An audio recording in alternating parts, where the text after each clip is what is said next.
Hello guys, and welcome back to Ticking Machines.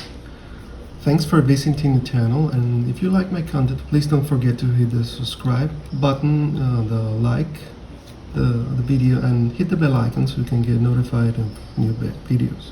First of all, wrist check, and wearing my Loreo Submariner. This is coming soon, this review. Spoiler alert, this is a great watch. Okay, so today we have Bliger's version of the Omega Seamaster No Time to Die titanium watch. Of course, this is not made of titanium for obvious reasons, but it does resemble very closely the real thing.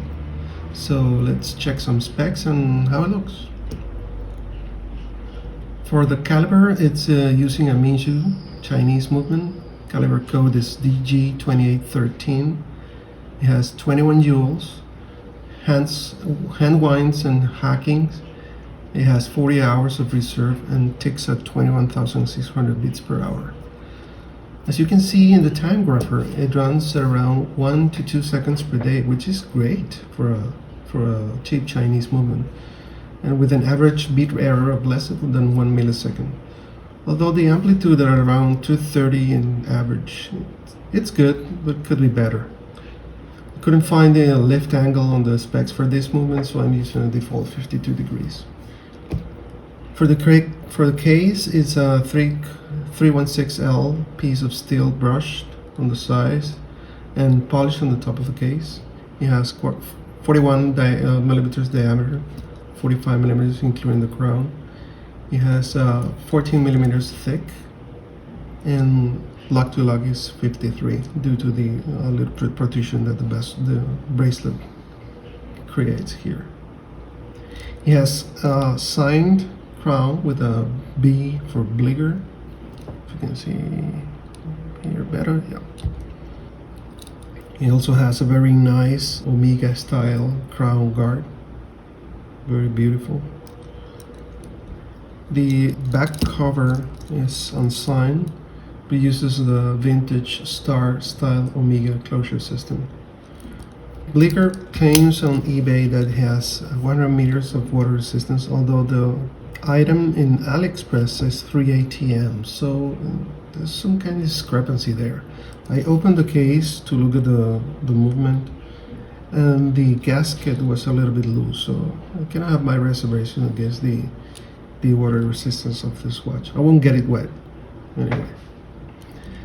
The case also has a cosmetic second crown, which screws out, although it doesn't seem to fall out. I tried to screw it out and it stopped when it became wobbly. I'm quite sure there's nothing to do about it, but if it's going to be cosmetic, I prefer something to be fixed and not be able to unscrew it. For the bracelet, it uses also a 316L brushed with polished inner links. It's 20 millimeters all around, including the glass. It's a beautiful bracelet, quite frankly. It has solid end links, push pins, and the scissor type clasp is unsigned. It has no safety lock. It offers diverse extension, but it doesn't have any micro adjustment. Although it does have half links, which you can see here. And in fact, I did remove one of the half links to make it fit better to my wrist. The dial is a flat black piece with no pattern or sunburst. The crystal is a double dome piece of sapphire glass. It's beautiful. Let's see if I can see it with better light here. It's a beautiful piece of sapphire glass. Very, very nice. Sadly, there is no air coating on it. It has a date complication. It has typical Omega hands with lollipop seconds and the red tip on the seconds hand. It has applied markers with printed logo, texts, and chapter marks. The loom is beautiful. It's very nice, but it doesn't last too much. Just after 5 minutes, there is no more loom left, as you can see in the next section with the loom time lapse. So for the dial color, I really feel that Bliger chose for the Omega No Time to Die, a kind of sandy color. This one is a little bit redder, more peachy like. It's not really my cup of tea, although other homages have gone the other way around to display a yellower color. I'm gonna leave this in the middle. I'm gonna put a picture of the original on the right and the other homage on the left, so you can compare the color. Kind of like the yellower better than this peachy one. The bezel, it's a beautiful bezel. It's a ceramic insert and works quite well. It's pretty solid. Has 90 clicks on a directional.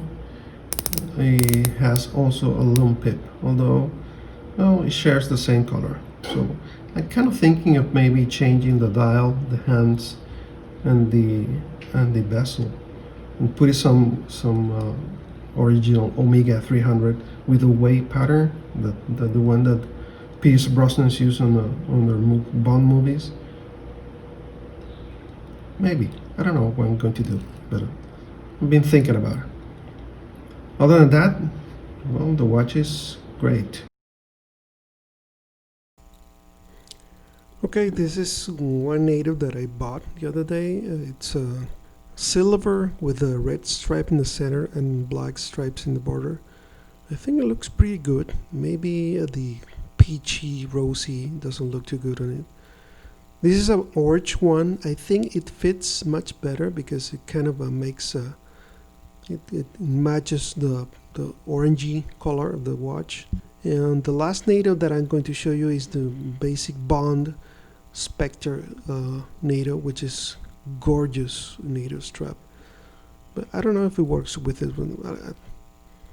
It's difficult to match a native with this watch, quite frankly. So this is it. Thanks for watching and see you on the next one.